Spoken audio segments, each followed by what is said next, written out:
J, Superintendent of Fauquier County Public Schools, with another edition of One Hard Question. This week's hard question is a very short question. Why are the elementary schools allowed to start and end at different times, and who makes the decision? That comes from Michelle. Thanks, Michelle. When I first read this question, I just sort of assumed that you were talking about the drop-off and pickup times, which I know are different from school to school, and there's kind of a wide range there.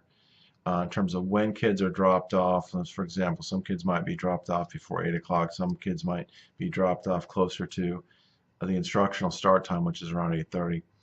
And that has everything to do with the bus routes. So in the northern part of the county, in Marshall, as you probably know, those bus routes tend to be longer.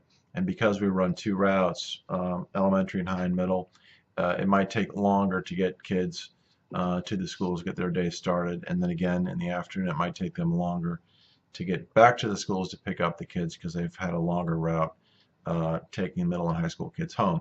So I assumed that that's where the question was going, but then I did some digging and found that we might have a principal or two who in the past, prior to me coming to Fauquier, has requested that they have a different instructional start and stop time. In other words, requested more time perhaps. And I've had a hard time thus far getting to the history there. Not necessarily that's a bad thing or a wrong thing, but what the history is and why that's happened in at least one or two schools. So in other words, I don't know, but I'm going to find out.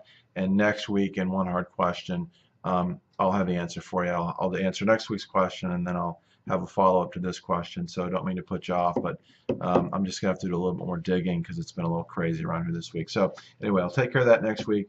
But officially, the start time, instructional start times and end times should be the same at all elementary schools.